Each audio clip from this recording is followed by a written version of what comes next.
Hello everyone, myself Pawan and I welcome all of you to our beautiful channel Moral Minds Physics।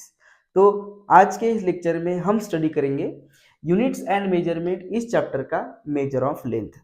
ये topic तो measure of length जो है वो दो type की होती है। पहली होती है डायरेक्ट मेथड और दूसरी होती है इनडायरेक्ट मेथड। आज हम ये दो मेथड देखेंगे कि डायरेक्ट मेथड क्या है और इनडायरेक्ट मेथड क्या है। तो मान लो बेटा, अब मेरे पास ये पेन है फॉर एग्जाम्पल। तो ये पेन की अगर आपको लेंथ पूछी गई हो तो आप जो है डायरेक्टली ऑर्डिनरी स्केल का यूज करके इसकी आप लेंथ मेजर कर सकते हो। ओके, बट आपको इस पेन का ये जो टिप है, इस टिप का जो डायमीटर है वो आपको अगर पूछा गया हो तो आप उसका ऑर्डिनरी स्केल का यूज करके डायमीटर नहीं फाइंड कर सकते या फिर नहीं कैलकुलेट कर सकते। और अगर आपको उसका रेडियस भी पूछा गया हो तब आप उसको ऑर्डिनरी स्केल का यूज करके आप उसमें उसका जो रेडियस की जो लेंथ है वो आप ऑर्डिनरी स्केल से नहीं मेजर कर सकते। तो अगर आपको आज हम देखेंगे कि अगर आपको किसी टाइनी पार्टिकल की लेंथ मेजर करनी है या फिर किसी लार्ज डिस्टेंस की लेंथ मेजर करनी है जहां तक हम नहीं पहुंच सकते। मान लो अर्थ से मून का डिस्टेंस जो है वो आज हमने कैलकुलेट किया है, आप उसकी वैल्यू जानते हैं, बट वो कैसे कैलकुलेट किया आज वो हम देखेंगे। मान लो आप किसी हिल के पास खड़े हो, किसी मतलब किसी पर्वत के सामने आप खड़े हो, तो आप जिस जगह पे खड़े हो और वो पर्वत जहाँ है तो उस हिल का जो है आपसे आपके पोजीशन से उस हिल का जो डिस्टेंस है वो कैसे फाइंड किया जाता है वो भी आप आज समझोगे। तो बेसिकली लेक्चर में बहुत इंपॉर्टेंट चीजें हैं, लेक्चर को लास्ट तक देखना बेटा। और बहुत इंपॉर्टेंट है क्वेश्चन, लेक्चर बहुत इंपॉर्टेंट है क्योंकि क्वेश्चन भी इसी टॉपिक से यूनिट्स एंड मेजर में बहुत पूछे जाते हैं। ठीक है, तो चलो शुरू करते हैं। तो देखो बेटा, जो मेजरमेंट ऑफ लेंथ होता है वो होता है दो टाइप्स का। पहला होता है डायरेक्ट मेथड और दूसरा होता है बेटा इनडायरेक्ट मेथड। तो डायरेक्ट मेथड भी अपन डिस्कस करेंगे और इनडायरेक्ट मेथड भी अपन डिस्कस करेंगे। तो मेजरमेंट ऑफ लेंथ के दो टाइप्स है, पहला है डायरेक्ट मेथड, दूसरा है इनडायरेक्ट मेथड। आज हम इनडायरेक्ट मेथड देखेंगे कल, और उसके अगले लेक्चर में हम डायरेक्ट मेथड देखेंगे। तो जैसा कि मैंने अभी डिस्कस किया, कुछ चीजें होती है जिनका हम डायरेक्ट मेजरमेंट ले सकते हैं। फॉर एग्जांपल अपनी हाइट हम डायरेक्ट मेजर कर सकते हैं, इस पेन का जो लेंथ है उसे हम डायरेक्ट मेजर कर सकते हैं। बट डायरेक्ट मेथड में कुछ ऐसे भी पॉइंट्स आते हैं जो बहुत टाइनी होते हैं, जिनकी मेजरमेंट मिलीमीटर में होती है, माइक्रोमीटर में होती है। तो ऐसे पार्टिकल्स की अगर हमें लेंथ मेजर करनी है, वो भी डायरेक्ट डायरेक्ट मेजर से, डायरेक्ट मेथड से, तो हमें ऑर्डिनरी स्केल थोड़ी सी दिक्कत देती है क्योंकि हम ऑर्डिनरी स्केल से नहीं मेजर कर सकते। तो ऑर्डिनरी स्केल का जो यूज होता था वो सेंटीमीटर या फिर मीटर की जो ऑब्जेक्ट है उनको मेजरमेंट करने के लिए हम यूज करते थे। बट उसके बाद कुछ इन्वेंशंस हुई और उन इन्वेंशन से हम जो टाइनी पार्टिकल्स है, मतलब ये पेन है, इस पेन का जो टिप है उसके टिप का जो डायमीटर है वो भी हम मेजर कर सकते हैं।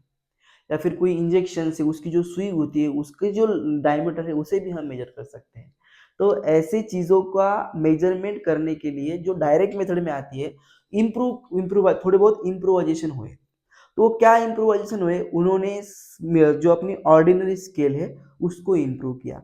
मान लो कोई ऑब्जेक्ट है जिसका डिस्टेंस मिलीमीटर में आता हो, फॉर एग्जांपल कभी कभी ऐसा डिस्टेंस आता है जब 1.5 मिलीमीटर या 1 मीटर और 0.5 मिलीमीटर किसी ऑब्जेक्ट का एग्जैक्ट वैल्यू आता हो, राइट। तो ऑर्डिनरी स्केल तो 1 मीटर मेजर करेगी, वो जो बचा हुआ 0.5 मिलीमीटर है वो ऑर्डिनरी स्केल नहीं मेजर कर सकती। तो उस केस में उन्होंने दो स्केल का इन्वेंशन किया जो मैं आपको सेपरेटली पढ़ाऊंगा। पहला है बेटा वर्नियर कैलिफर। वर्नियर कैलिफर एक स्केल है जो मेजरली या फिर यूजुअली जो है बेटा वो मिलीमीटर का जो डिस्टेंस होता है वो मेजर करती है। वर्नियर कैलिपर, इसको मैं आपको आराम से पढ़ाऊंगा, बहुत इंपॉर्टेंट टॉपिक है ये। वर्नियर कैलिपर स्केल जो है बहुत इंपॉर्टेंट है, इससे आपको क्वेश्चन देखने को मिलते हैं। ठीक है, और अगर कोई डिस्टेंस माइक्रोमीटर में है, मतलब 10⁻⁻⁶ में है, 10⁻⁻3 से लेकर 10⁻⁹ तक अगर किसी ऑब्जेक्ट का डिस्टेंस आता है या जो बहुत टाइनी पार्टिकल है या फिर जो बहुत टाइनी ऑब्जेक्ट है, अगर उसका डिस्टेंस आता है तो उसको मेजर करने के लिए फिर एक बार और इम्प्रोवाइजेशन किया और उन्होंने खोज की बेटा स्क्रू गेज की, स्क्रू गेज। ये जो स्क्रू गेज है ये भी एक प्रकार की स्केल ही है जो माइक्रोमीटर में डिस्टेंस को मेजर करती है। तो डायरेक्ट मेथड जो है, डायरेक्ट मेथड में दो टाइप्स होते हैं। पहला होता है वर्नियर कैलिपर जो बहुत टाइनी पार्टिकल्स की लेंथ मेजर करने के काम आता है। दूसरा होता है स्क्रू गेज, वो माइक्रो लेंथ जो है वो मेजर करने के लिए काम आता है। बाकी तो हमारे पास मीटर टेप तो है ही, उससे तो हम डायरेक्टली आजकल के ज़माने में हम डायरेक्टली लेंथ को मेजर करते हैं। अभी आता है बेटा इनडायरेक्ट मेथड। तो ये हो गया अपने डायरेक्ट मेथड के टाइप्स, मतलब एक ऑर्डिनरी स्केल, फिर मीटर स्केल और मीटर टेप। उसके बाद और इम्प्रोवाइजेशन क्या हुआ, जो स्मॉल लेंथ को मेजर करने के लिए जो है वो वर्नियर कैलिपर का यूज होता है। माइक्रोमीटर के लेंथ को अगर आपको मेजर करना है तो स्क्रू गेज का यूज होता है। तो डायरेक्ट मेथड में ये दो चीजें बहुत इंपॉर्टेंट है। आई होप आपको डायरेक्ट मेथड समझ में आ चुका होगा। अभी देखो इनडायरेक्ट मेथड। इनडायरेक्ट मेथड में थ्री टाइप्स होते हैं बेटा, थ्री टाइप्स। तो पहला होता है रिफ्लेक्शन मेथड, रिफ्लेक्शन मेथड। दूसरा होता है बेटा ट्रिग्नोमेट्री मेथड, ट्रिग्नोमेट्री मेथड। और लास्ट बट नॉट लिस्ट वो होता है बेटा पैरालैक्स मेथड, पैरालैक्स, पैरालैक्स। अगर स्पेलिंग अगर थोड़ा सा गलत हुआ होगा तो I am really sorry for that, but मुझे लगता है यही सेम है, ठीक है। बट थोड़ा बहुत 19-20 होता है, ठीक है। इनडायरेक्ट मेथड क्या है, ये रिफ्लेक्शन मेथड क्या है, ट्रिग्नोमेट्री मेथड क्या है, पैरालैक्स मेथड क्या है, सब समझाऊंगा। अभी के अभी समझाऊंगा, डोंट वरी। बट ऐसा कंफ्यूजन में मत रहो कि सर आप क्या बता रहे हो, सर आप क्या बोल रहे हो। मैं सब कुछ आप ही के लिए बोल रहा हूँ और सब कुछ आप ही के फायदे के लिए बोल रहा हूँ, बट स्टेप बाय स्टेप चीजों को समझो।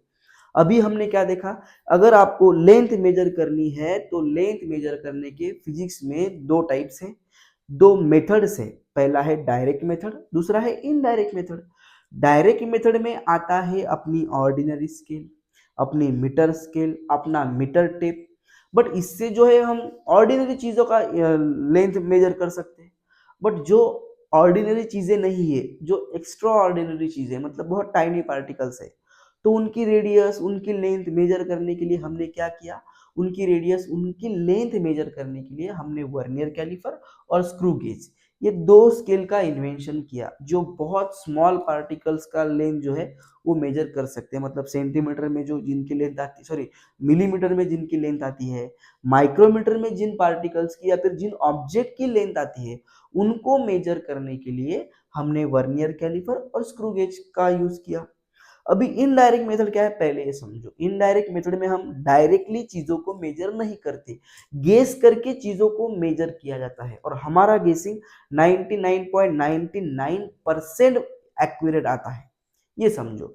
अभी देखो बेटा, मान लो मेरे सामने कोई हिल है और मैं यहाँ पर खड़ा हूँ, तो मैं यहाँ पर खड़े खड़े बता सकता हूँ कि वो जो हिल है वो मेरे से कितना दूर है, अगर मुझे रिफ्लेक्शन मेथड आती हो तो। कैसे करना है, क्या करना है, मैं आराम से आपको बताऊंगा, बहुत इजी तरीके से बताऊंगा। आज मुझे बस आपको ये तीन मेथड ही सिखानी है, और पैरालैक्स मेथड और रिफ्लेक्शन मेथड में मैं आपको एक और, सॉरी ट्रिग्नोमेट्री मेथड और पैरालैक्स मेथड में आपको एक दो क्वेश्चन भी करा सकता हूँ जो अपने एनसीईआरटी के बुक में है, ठीक है। तो अगर मुझे रिफ्लेक्शन मेथड आती है तो मैं बता सकता हूँ कि मेरी पोजीशन से वो जो हिल है या फिर वो जो माउंटेन है वो कितनी दूरी पर है, अगर मुझे रिफ्लेक्शन मेथड आती है तो। मान लो मैं किसी बिल्डिंग के सामने खड़ा हूँ या फिर किसी टावर के सामने खड़ा हूँ और मेरे पास कोई इंस्ट्रूमेंट है, एक इंस्ट्रूमेंट रहता है, अगर वो इंस्ट्रूमेंट मेरे पास है और मुझे ट्रिग्नोमेट्री मेथड आती है और मुझे वो टावर से मेरा जो डिस्टेंस कितना है वो मुझे मत पता है, तो मैं वहीं पे खड़े रह के उस टावर का जो डिस्टेंस है या फिर उस टावर की जो हाइट है वो मैं इजीली फाइंड कर सकता हूँ। अगर मुझे कौन सी मेथड आती है तो ट्रिग्नोमेट्री मेथड।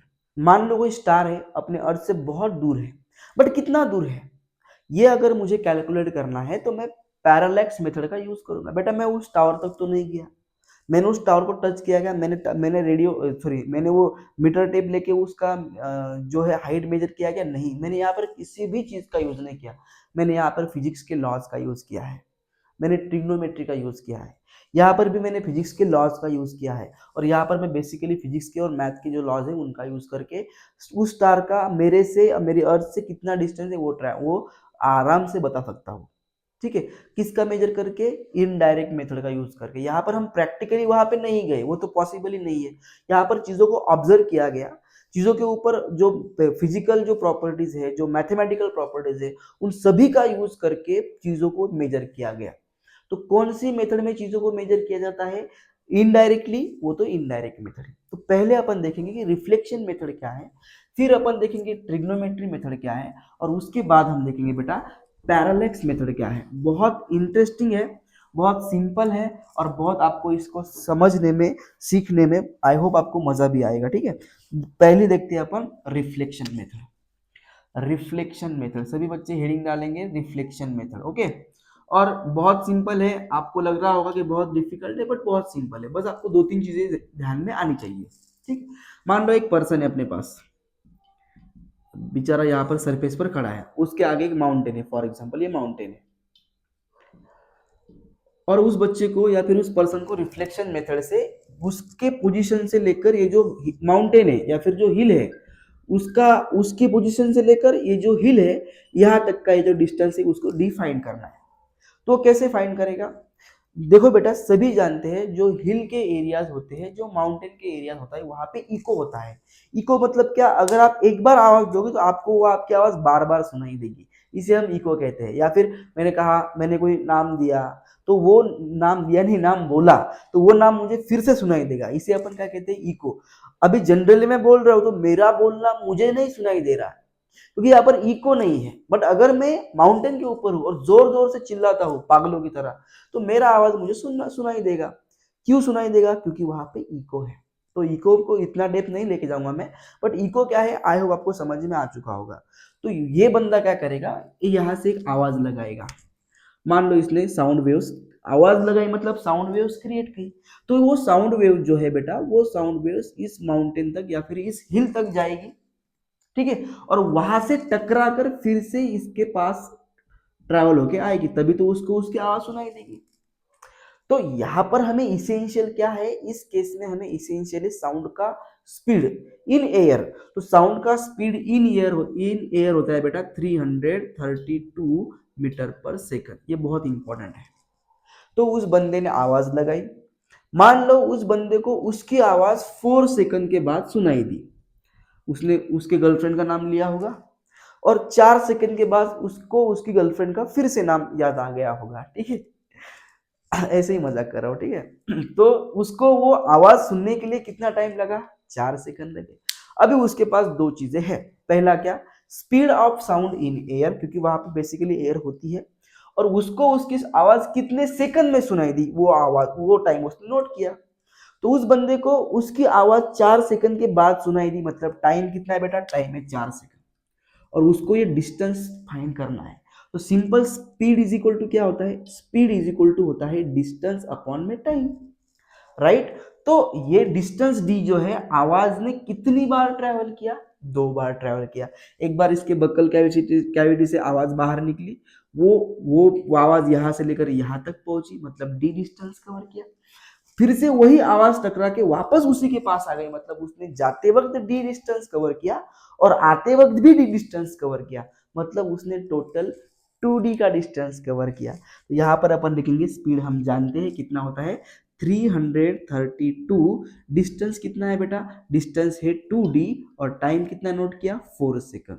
तो 2 1 जा 2, 2 2 जा 4, ये 2 डिवाइड को यहाँ जाने के बाद मल्टीप्लाई को, तो 332 multiply by 2 is equal to D. 2 2 जा 4, ओके, 2 3 जा 6, 2 2 जा 4, 2 3 जा 6, और 2 3 जा 6, तो 664 मीटर की दूरी पर वो बच्चा या फिर वो बंदा उस हिल से उतने दूरी पर है। ठीक है, तो इस यूज का रिफ्लेक्शन का मेथड का इस प्रकार, रिफ्लेक्शन के मेथड को हम इस टाइप में भी यूज कर सकते हैं।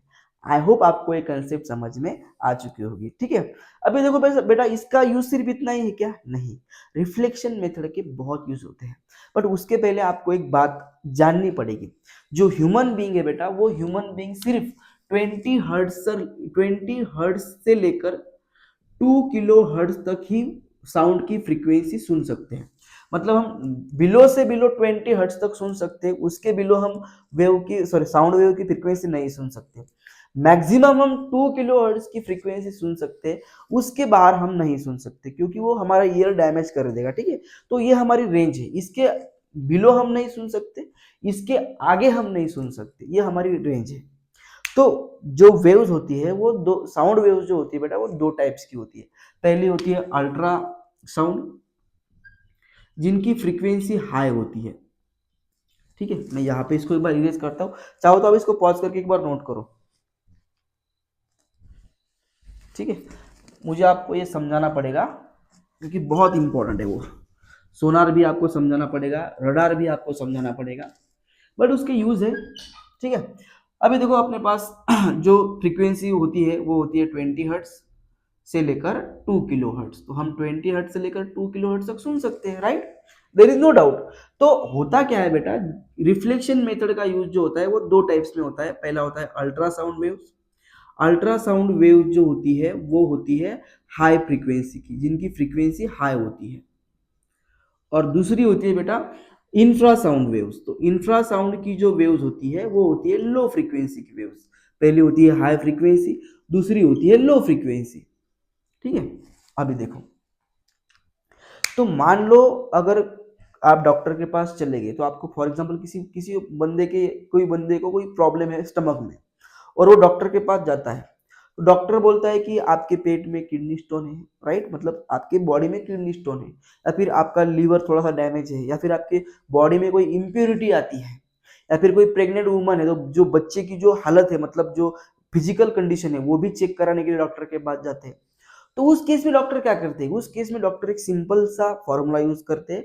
वो क्या करते हैं बेटा, बॉडी में ultrasound high frequency wave release करते हैं। मान लो अपने पास ये बॉडी है, किसी का स्टमक है, यहाँ पे कोई किडनी है फॉर एग्जांपल उसकी, तो वो क्या होता है, उसकी किडनी में अल्ट्रासाउंड हाई फ्रीक्वेंसी की वेव छोड़ी जाती है।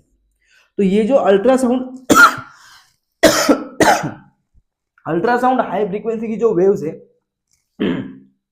वो एज इट इज पास होती है बॉडी बॉडी थ्रू, मतलब जैसी आई वैसी गई, ठीक है। मान लो इसके बॉडी में यहाँ पे कोई किडनी स्टोन है, उसकी किडनी में यहाँ पे कोई किडनी स्टोन है, तो ढेर सारी अल्ट्रासाउंड वेव्स जाएगी। तो हो सकता है ढेर सारी अल्ट्रासाउंड वेव्स में से कोई वेव जो है उस किडनी स्टोन को टकराएगी। तो किडनी स्टोन को टकराने के बाद वो अल्ट्रासाउंड वेव्स रिफ्लेक्ट बैक होकर फिर से वापस आती है। जहां से वो वेव्स रिफ्लेक्ट होकर रिफ्लेक्ट बैक आई, वहां पे कहा जाता है कि यहाँ पे किडनी स्टोन है। बहुत सिंपल सा लॉजिक है, बॉडी में अल्ट्रासाउंड वेव्स छोड़ी जाती है साउंड साउंड की, और जो अगर कोई वेव्स रिफ्लेक्ट होकर वापस आ गई मतलब गड़बड़ है, और अगर कोई भी वेव्स रिफ्लेक्ट होकर वापस नहीं आई मतलब कोई भी गड़बड़ नहीं है। तो इस तरह से किडनी स्टोन भी डिटेक्ट किया जाता है। इस तरह से प्रेग्नेंट वुमेन के पेट में वो अल्ट्रासाउंड वेव्स छोड़ने के बाद देखते हैं कि कहाँ पे क्या है, कहाँ पे क्या है, हर चीज को फॉलो किया जाता है। वो जो वेव्स है उसी का ग्राफ बना के हमें उसकी वो स्टडी करके बताते हैं कि बच्चे की कंडीशन ऐसी है या फिर आपकी बॉडी में कोई इम्प्योरिटीज है। तो अल्ट्रासाउंड वेव्स का यूज मेडिकल में भी बहुत है। इसके अलावा इसका यूज जो है अपने जो नेवी है उसमें भी इसका ढेर सारा यूज होता है। मान लो अपने पास कोई सी है, ये मान लो अपने पास एक शिप है, ठीक है, और ये शिप सी के ऊपर ऐसे फ्लोट हो रही है, ठीक है। और यहाँ पर जो है सी के अंदर कोई ऑब्जेक्ट पड़ी है, कोई प्रीसियस ऑब्जेक्ट है या फिर कोई शिप है जो बहुत पुरानी शिप है, टाइटैनिक की जैसी, वो सी के नीचे पड़ी है। और वो आपको अभी डिटेक्ट करनी है, मान लो ये वो शिप है या फिर कोई प्रीसियस ऑब्जेक्ट है जो अपने समंदर में गुम हो गई, और वो आपको अगर फाइंड करनी है तो वहां पे अल्ट्रासाउंड वेव्स आपकी बहुत हेल्प करती है। देखो कैसे, शिप जो होती है, शिप जो होती है, शिप में दो इंस्ट्रूमेंट लगे होते हैं। एक होता है ट्रांसमीटर, एक होता है ट्रांसमीटर, दूसरा होता है डिटेक्टर। तो ट्रांसमीटर क्या करता है, ट्रांसमीटर अपने से अपने इंस्ट्रूमेंट के थ्रू अल्ट्रासाउंड वेव्स को रिलीज करता है समंदर के अंदर। तो अल्ट्रासाउंड वेव जो है वो ढेर सारी सी के अंदर चली जाती है। तो चले जाने के बाद वो क्या होता है, वो साउंड वेव्स कहीं पे भी जा सकती है क्योंकि उनकी कोई डायरेक्शन नहीं होती। तो हो सकता है कोई अल्ट्रासाउंड वेव्स अपनी जो ऑब्जेक्ट है उसको जाके टकराए। तो जब वो अल्ट्रासाउंड वेव्स टकराती है तब वो वापस डिटेक्टर के पास आती है। मतलब ये वेव्स गई वापस डिटेक्टर के पास आ गई, ये वेव्स गई वापस डिटेक्टर के पास आ गई, और यहाँ पे उनका कुछ लैपटॉप वगैरह कंप्यूटर वगैरह होता है जो उनको ग्राफ देता है और टाइम भी नोट करता है कि उसको कितना टाइम लगा है। तो इसका यूज करते करके वो उस ऑब्जेक्ट को फाइंड कर सकते हैं। अल्ट्रासाउंड का वेव्स का यूज करके वो बता सकते हैं कि इस जगह पे कितना डेप्थ है, इस जगह पे कितना डेप्थ है। इसे कहते हैं अपन बेटा सोनार। ये जो है ये सोनार है, ठीक है। तो ये अल्ट्रासाउंड वेव्स का इसमें भी बहुत यूज है। अगर सी में कोई ऑब्जेक्ट अगर घूम गई हो तो उसको भी फाइंड किया जाता है। सी की जो डेप्थ मेजर करते हैं वहां पे लोग डायरेक्टली नहीं जाते, वहां पे लोग अल्ट्रासाउंड वेव छोड़ती है तो छोड़ते हैं। तो जब अल्ट्रासाउंड वेव्स जाती है सरफेस को टकराती है और वापस आती है, तो अल्ट्रासाउंड वेव्स को जाने के लिए और वापस आने के लिए कितना टाइम लगा, उनका स्पीड क्या था, इनको इनका यूज करके वो speed is equal to distance upon में टाइम का यूज करके डिस्टेंस फाइंड कर सकते हैं। तो ये जो है ये सोनार के कंडीशन में होता है। और जो है इंफ्रासाउंड लो इंफ्रासाउंड जो साउंड वेव्स है वो लो फ्रीक्वेंसी की होती है, जिनका जिनका यूज रडार में भी होता है, जिसे हम रडार कहते हैं, और जो रेडियो वेव्स में भी बहुत यूज होती है। तो ये थी बेसिकली अपनी रिफ्लेक्शन मेथड। तो रिफ्लेक्शन मेथड जो है बेटा मैंने आपको डिटेल में समझाई है, आई होप आपको समझ में आ चुका होगा। और अभी अभी जो है अभी हमें देखना है अपनी ट्रिग्नोमेट्री मेथड, ठीक है। ट्रिग्नोमेट्री मेथड आपके पूरा का पूरा 10 पर बेसिक है। अगर आप चाहो तो इसको ये जो दो तीन यूज है इसके आप नोट भी कर सकते हो। तो इसको अगर आप चाहो तो आप पॉज करके नोट कर सकते हो। चलो बेटा अभी अपन डिस्कस करेंगे ट्रिग्नोमेट्री मेथड क्या है। तो ट्रिग्नोमेट्री मेथड जो है आपके बहुत सिंपल सिंपल मेथड है, आपको उतना डिटेल में नहीं जाना है, बहुत सिंपल है। बट जिन बच्चों का 10th में ट्रिग्नोमेट्री चैप्टर था, अगर थोड़ा बहुत क्लियर है तो आप इजीली इसेंशियली आप इसके इंपॉर्टेंट जो प्रॉब्लम्स है आप इजीली सॉल्व कर सकते हो। मैं आपको उसकी पहले एक ब्रीफ देता हूँ कि आपने क्या पढ़ा था। आपको बस उन तीन रेशो का ही लेना देना है, और जो अपनी ट्रिग्नोमेट्री की वैल्यूज होती है वो आप अगर आपको पता है थोड़ी बहुत तो आप इसको इजीली सॉल्व कर सकते हो। तो देखो बेटा sine theta is equal to क्या होता है, वो होता है परपेंडिकुलर अपॉन बेस, ये आपने 10th में पढ़ा था। Cos theta is equal to होता है बेटा अपना sorry perpendicular upon hypotenuse. Cos theta is equal to होता है बेटा बेस अपॉन हाइपोटेनस, और tan theta is equal to होता है बेटा परपेंडिकुलर अपॉन में बेस। तो मान लो आपको 10th में आपने ये पढ़ा था कि अपने पास ये कोई राइट एंगल ट्राइंगल है, राइट। ये जो एंगल है फॉर एग्जांपल थीटा है, तो इसके आगे की साइड हो गई परपेंडिकुलर, बची हुई साइड हो गई बेस, और ये जो 90 है उसके ऑपोजिट जो होता है वो होता है हाइपोटेनस। फॉर एग्जांपल अपने पास दूसरा ट्रायंगल है, ठीक है, और ये अगर आपको एंगल दिया गया हो तो इसके आगे की जो साइड होती है वो होती है बेटा परपेंडिकुलर। ये होता है अपना हाइपोटेनस क्योंकि वो 90 के अपोजिट में है, और बचा होता है बेटा अपना बेस। ये सब चीजें आपने 10th में पढ़ी थी, इसी का यूज आपको इसमें करना है। कैसे करना है क्या करना है मैं आपको आराम से बताऊंगा, डोंट वरी।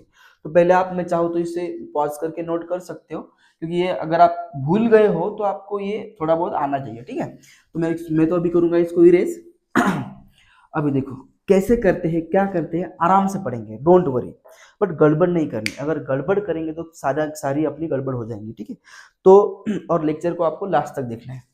तो ट्रिग्नोमेट्री मेथड बेसिकली है क्या, मान लो अपने पास एक टावर है, यहाँ पर एक बंदा है, ये गोलू मोलू सा बंदा है, वो इस टावर से फॉर एग्जांपल 40 मीटर के डिस्टेंस पर है, और उस बंदे को पूछा जाए कि इस टावर की हाइट कितनी रहेगी बताओ, इस टावर की जो हाइट है वो कितनी रहेगी। तो उसको तो कुछ पता ही नहीं है फॉर एग्जांपल। तो जब वो ट्रिग्नोमेट्री मेथड स्टडी करेगा तो उसको इजी तरीके से वो पता बताएगा, और उसके पास एक इंस्ट्रूमेंट होना चाहिए। वो क्या होता है मैं आपको बताता हूँ। अगर उसके पास वो इंस्ट्रूमेंट है और वो अच्छी खासी ट्रिग्नोमेट्री जानता है तो वो इजीली इस टावर की हाइट फाइंड करेगा। कैसे करेगा देखो। तो देखो बेटा इस केस में आपको एक इंस्ट्रूमेंट की जरूरत पड़ती है, वो होता है सेक्सटेंट।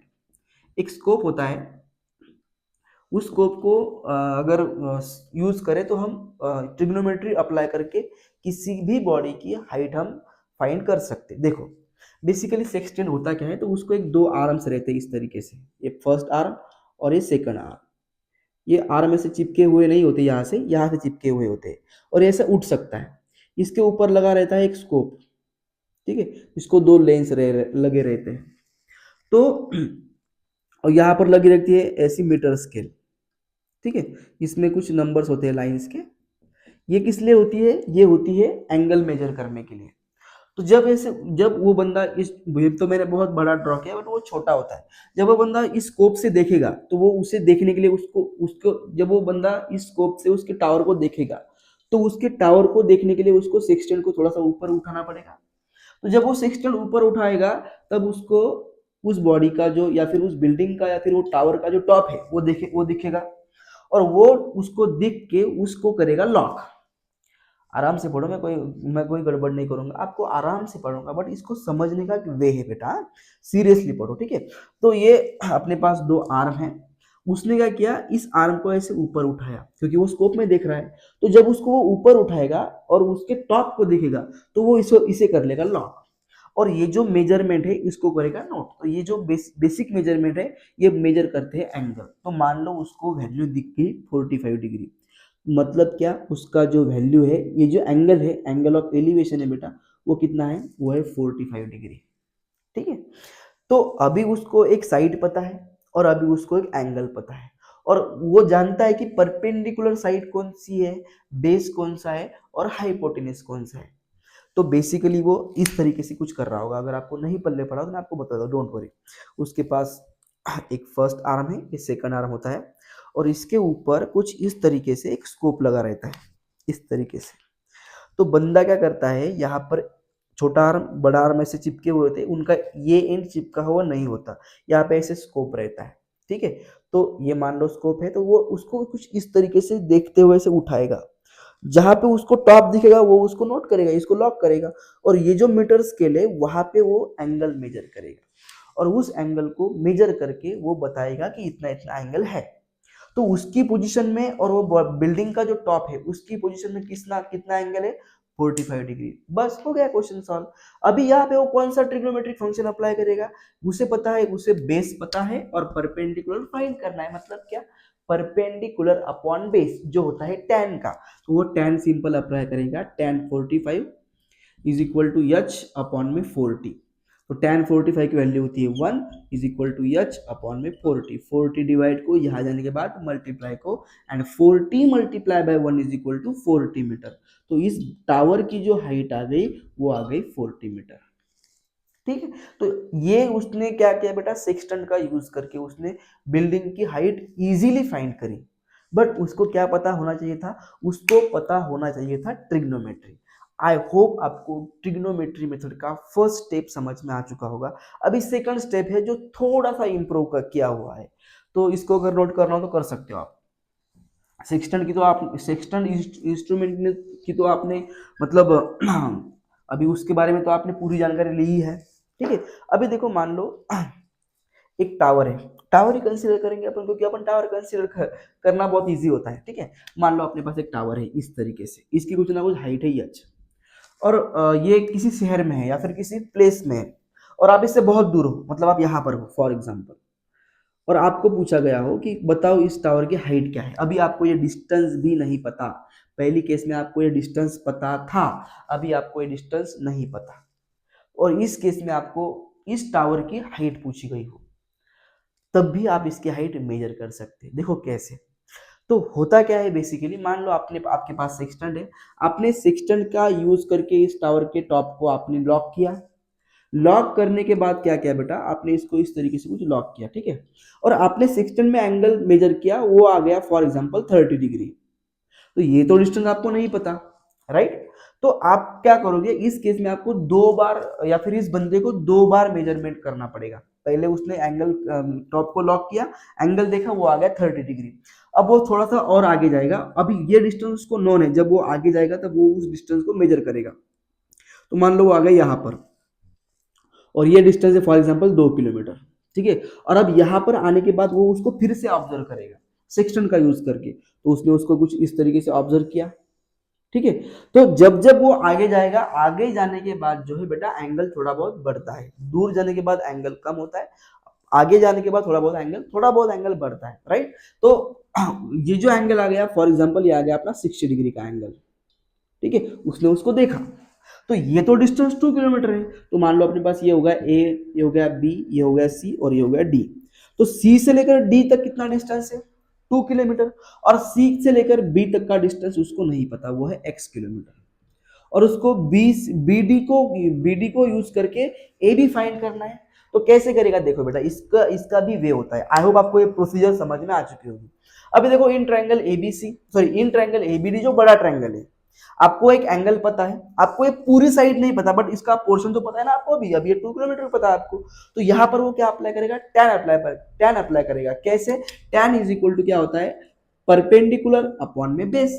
तो tan 30 आएगा यहाँ पर, क्योंकि इन ट्रायंगल है, कौन सा ट्रायंगल है अपने पास, ए बी और D. tan 30 is equal to A B upon में B D, A B upon में बी डी। प्रोसीजर बता रहा हूं मैं आपको, ठीक है। tan 30 की वैल्यू होती है, tan 30 की वैल्यू होती है 1/2 अपॉन में √3/2, दैट इज 1/√3। तो tan 30 की वैल्यू आ गई 1/√3।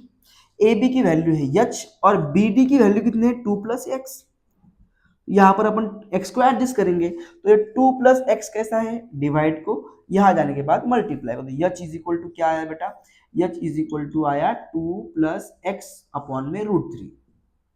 ये यहाँ को डिवाइड पे था, यहाँ पे आने के बाद मल्टीप्लाई को, ठीक है। अभी सिमिलरली देखो, ये छोटा ट्रायंगल कौन सा है, in triangle A B C, यहाँ पर भी tan अप्लाई होगा, तो tan 60 आएगा, इज इक्वल टू क्या होगा, ए बी अपॉन में बी सी, क्योंकि ये ए बी सी ट्रायंगल है, तो ए बी अपॉन में बी सी। जिन बच्चों को ट्रिग्नोमेट्री आता है उनको ये इजीली समझ में आ रहा है कि मैं क्या कर रहा हूँ, बट जिन बच्चों को नहीं आता बेटा, उनका थोड़ा सा जो दिमाग है वो थोड़ा सा उसके ऊपर जोर पड़ रहा होगा। बट बेटा, इसमें मेरा कोई कसूर नहीं है, तो ये आपको ऑलरेडी चीजें पढ़ाई हुई है, मुझसे जितना हो रहा है मैं उतना कर रहा हूँ, ठीक है। अगर आपको नहीं जम रहा है तो आप मुझे बताओ, मैं आपको ट्रिग्नोमेट्री का जो बेसिक होता है एक बार मैं आपको फिर से पढ़ा दूंगा, ठीक है। देखो, अभी tan 60 की वैल्यू क्या होती है, tan 60 की वैल्यू होती है √3, tan 60 की वैल्यू होती है √3, ठीक है। अभी ए बी की वैल्यू जो है वो h है, और बी सी की वैल्यू क्या है बेटा, वो x है।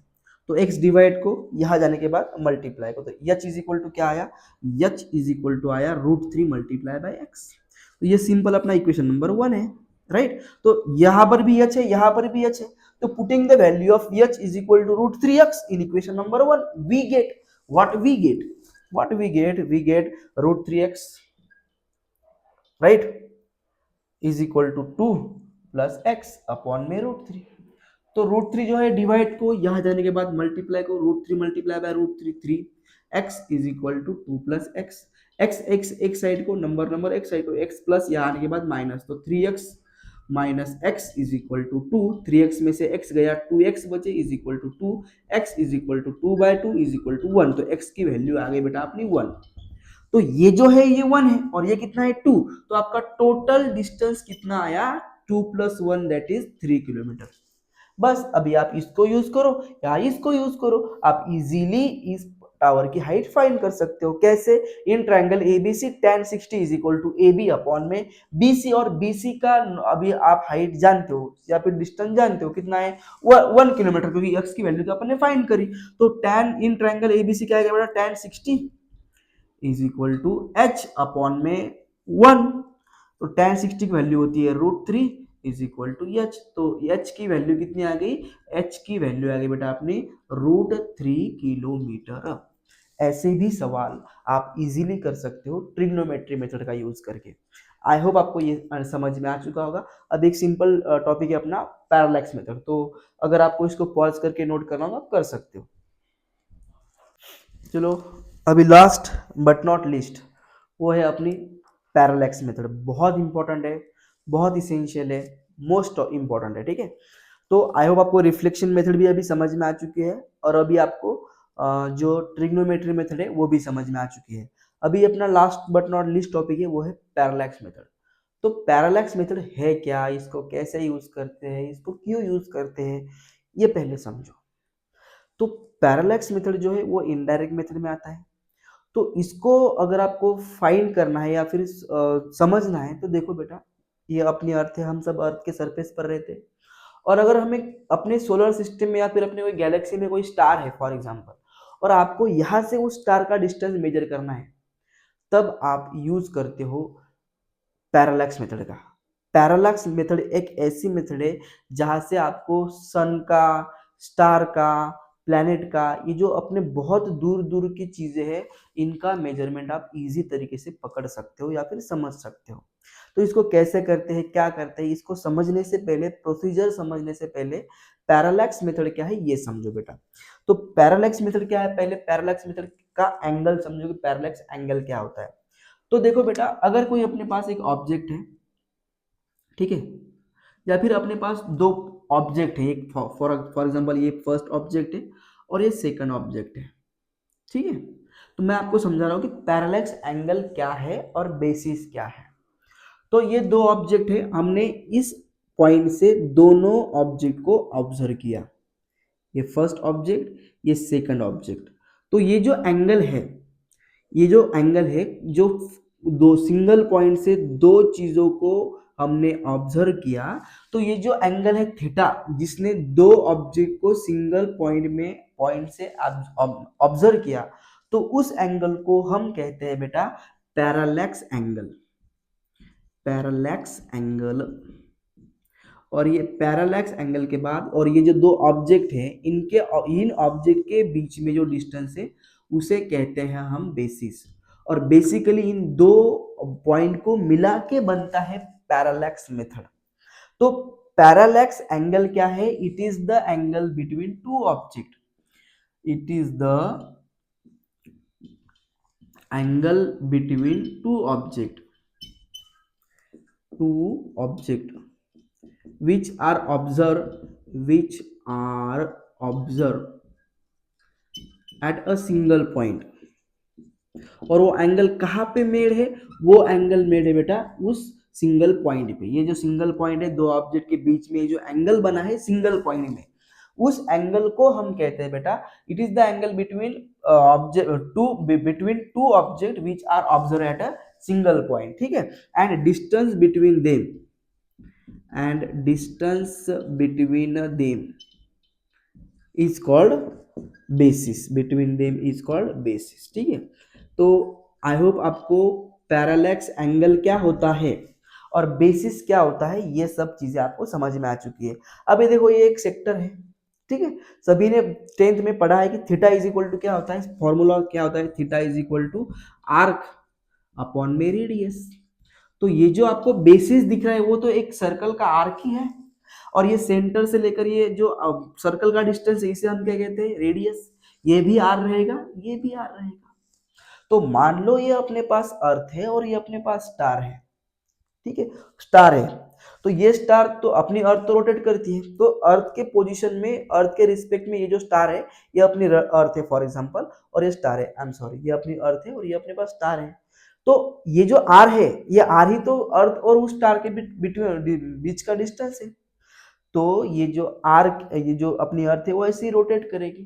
तो रोटेट करने के बाद अर्थ यहाँ पे आएगी, और ये जो एंगल बनेगा ये एंगल हम नोट करेंगे, और उसका यूज करके हम कहेंगे कि ये जो पार्टिकल है अपनी अर्थ से इतने डिस्टेंस पर है। मैं मानता हूँ आपको कुछ समझ में नहीं आया ये पैरालैक्स मेथड, अभी समझ जाओगे आप, बट इस बार इसको समझो कि थीटा इज इक्वल टू क्या होता है, आर्क अपॉन रेडियस। ये तो आपको 101% समझ में आ गया। पैरालैक्स एंगल भी आपको समझ में आ गया है। मैंने अभी जो लास्ट बोला वो नहीं समझा, मैं मानता हूं, बट पैरालैक्स एंगल आपने समझा है। वो एंगल क्या है, दो ऑब्जेक्ट के बीच का एंगल जो किसी सिंगल पॉइंट पे बना है, और वो पॉइंट ऐसा पॉइंट है जहां से हमने दोनों चीजों को ऑब्जर्व किया। और सिंपल ये जो दो चीजें हैं इनके बीच के डिस्टेंस को हम बेसिस कहते हैं, और ये दोनों मिला के क्या बनता है, पैरालैक्स मेथड। ये आप ये अभी आपने समझा है, ठीक है। तो अभी देखो इसको यूज कैसे करते हैं, क्योंकि समझना और अप्लाई करना बहुत फर्क है बेटा। मुझे आपको समझाना भी है और अप्लाई कैसे करते हैं वो भी बताना है। तो देखो कैसे करते हैं। तो बेसिकली ये अपनी अर्थ है कहा गई अपनी अर्थ, अरे बेटा अर्थ देखो, ये है अपनी अर्थ। तो मान लो कोई ये स्टार है और इस स्टार का हमें इसका डिस्टेंस मेजर करना है, और distance between the earth and the star कितना है आपको पूछा है। या फिर आप गैलीली के जैसे मतलब थोड़े से जिज्ञासु हैं, और ये अपनी अर्थ है और ये कोई स्टार है, और आपको इस अर्थ से लेकर इस स्टार का ये जो बीच का डिस्टेंस है वो आपको मेजर करना है। तो पैरालैक्स मेथड को अप्लाई करना, पैरालैक्स मेथड को यूज करना, ये आर्ट है, कला है। कैसा है देखो, तो आपने क्या करना है, एक दूसरा स्टार कंसीडर करना है। ये क्यों करना है, क्या करना है, मैं आपको बताऊंगा, डोंट वरी। बट करते कैसे ये देखो।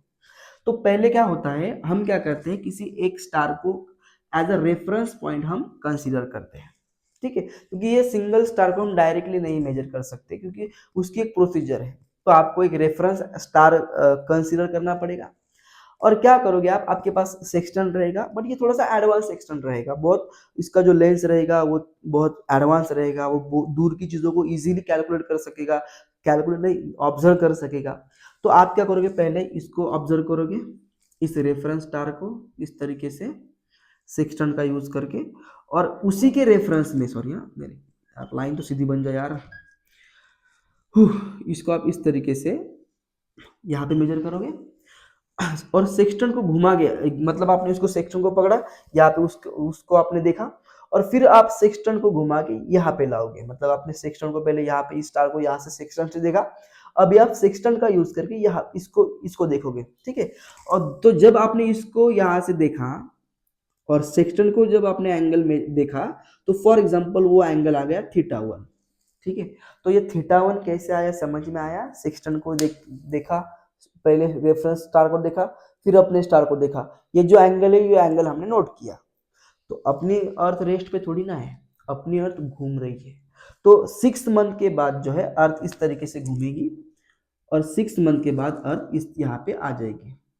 6 मंथ आप वेट करोगे, और 6 मंथ वेट करने के बाद स्टार तो वहीं पर है, ठीक है। बट हमारी अर्थ जो है वो एग्जैक्ट पोजीशन पर 6 मंथ के बाद आ गई। तो ये स्टार अभी पहले यहाँ पे था, अब स्टार यहाँ पे है। आपकी पोजीशन के अनुसार स्टार नहीं चेंज हुआ, आपकी पोजीशन चेंज हुई, आपके अर्थ ने पोजीशन चेंज की। तो जो स्टार आपको पहले यहाँ पे दिख रहा था अभी यहाँ पे दिखेगा, बट वो सेम जगह पे है, वो कहीं नहीं गया, आपकी पोजीशन चेंज हो गई है। तो आप फिर से सेक्सटन का यूज करोगे, इस तरीके से उसको ऑब्जर्व करोगे, और उसी का यूज करके इसे ऑब्जर्व करोगे। मान लो ये आ गया थीटा 1 और ये आ गया थीटा 2, ओके। तो ये जो डिस्टेंस है ये अपना सन है, फॉर एग्जांपल ये तो बीच में सन ही रहता है, तो ये सन है और अपनी अर्थ है। तो ये होता है 1 एस्ट्रोनॉमिकल यूनिट, राइट, क्योंकि अर्थ जो सन के बीच, सन के अराउंड रिवॉल्व करती है। और ये हो गया 1 एस्ट्रोनॉमिकल यूनिट। तो देखो यहाँ पर आपको एक आर्क भी मिल गया, आर्क का डिस्टेंस भी मिल गया। तो आर्क का डिस्टेंस क्या है, आर्क का डिस्टेंस है 2 एस्ट्रोनॉमिकल यूनिट। ये जो बेसिस आया इसका डिस्टेंस कितना आया, 2 एस्ट्रोनॉमिकल यूनिट। तो ये थीटा 1 है, तो ये भी क्या रहेगा थीटा 1, क्योंकि हमने लाइन्स एंड एंगल में प्रॉपर्टी पढ़ी है। तो ये भी क्या रहेगा बेटा, अगर हम इसको ऐसे डिस्कस करते हैं तो थीटा 2, ये थीटा 1 है, ये क्या रहेगा बेटा थीटा 2 रहेगा, क्योंकि आर्क पे तो दो एंगल है ना, एक थीटा 1 है, दूसरा ये थीटा 2 है। तो टोटल एंगल थीटा क्या आया, जो अपना आर्क होता है, ये जो एंगल है कितना आया, थीटा इज इक्वल टू आया थीटा 1 प्लस थीटा 2। और अभी आपको ये आर डिस्टेंस फाइंड करना है। तो कैसे फाइंड करोगे, थीटा इज इक्वल टू क्या होता है, थीटा इज इक्वल टू होता है आर्क अपॉन में रेडियस, ठीक है। थीटा इज इक्वल टू क्या आया, theta 1 plus theta 2 is equal to R कितना है, 2 एस्ट्रोनॉमिकल यूनिट अपॉन में रेडियस दैट इज आर। जब तो थीटा 1 आपको पता है, थीटा 2 आपको पता है, 2 एक एस्ट्रोनॉमिकल यूनिट की वैल्यू आपको पता है। तो उसको अगर आप 2 से मल्टीप्लाई करो तो 2 एस्ट्रोनॉमिकल यूनिट की वैल्यू आपको मिल जाएगी। और उस जो रेडियस है ये डिवाइड को यहाँ जाने के बाद मल्टीप्लाई को, ये दोनों चीजें मल्टीप्लाई को, यहाँ आने के बाद डिवाइड को। तो आर इज इक्वल टू क्या आया बेटा, 2 एस्ट्रोनॉमिकल यूनिट अपॉन में थीटा 1 प्लस थीटा 2। मैं एक बार फिर से रिपीट करता हूँ, मैं जानता हूँ थोड़ी बहुत चीजें थोड़ी सी आपके पल्ले नहीं पड़ रही है, मैं बताऊंगा, डोंट वरी, कुछ कोई गड़बड़ नहीं है, बहुत सिंपल है, बहुत सिंपल। देखो अभी समझो, ये अपना सन है, ये अपनी अर्थ है। आपने अर्थ पे से एक स्टार को देखा जिसको आपको डिस्टेंस मेजर करना है। तो डायरेक्टली आप उसको नहीं देख सकते, आपको क्या करना पड़ेगा, उसका एक रेफरेंस पॉइंट कंसीडर करना पड़ेगा। तो आपने ये रेफरेंस स्टार कंसीडर किया, पहले उसका मेजर किया, और फिर उसको वहीं से घुमा घुमा के अपने स्टार को देखा, और आपने ये एंगल मेजर किया। तो अपनी अर्थ जो है वो 6 मंथ के बाद उसी पोजीशन पे आ जाएगी, राइट, क्योंकि अर्थ तो 12 मंथ में एक रिवॉल्यूशन कंप्लीट करती, तो 6 मंथ में आधा रिवॉल्यूशन कंप्लीट करेगी। मतलब पहले जो आपकी रिस्पेक्टिव पोजीशन थी अभी भी वही है, स्टार वही का वही है, क्योंकि जो चीजें बहुत दूर होती है वो अपनी पोजीशन के हिसाब से नहीं बदलती। मान लो अभी मैं यहाँ पे हूँ और मैंने चांद को देखा, मतलब रियल चांद को देखा, जो हमारे कविताओं में होता है, जो हमारी पोइट्री में होता है या फिर गजलों में होता है, वो चांद को मैंने नहीं देखा, रियल चांद को मैंने देखा और मैं अभी इस पोजीशन पे आ गया। तो चांद की पोजीशन चेंज होती है क्या? नहीं होती, वो वैसी की वैसी रहती है। तो उसी तरीके से स्टार की पोजीशन चेंज थोड़ी ना होती है, अपनी पोजीशन चेंज हो रही है। तो जो ऑब्जेक्ट बहुत दूर है उनकी पोजीशन चेंज होने पर अपनी उनकी जो रिस्पेक्टिव पोजीशन है, जो रिलेटिव पोजीशन है, वो चेंज नहीं होती, वो वैसी की वैसी रहती है।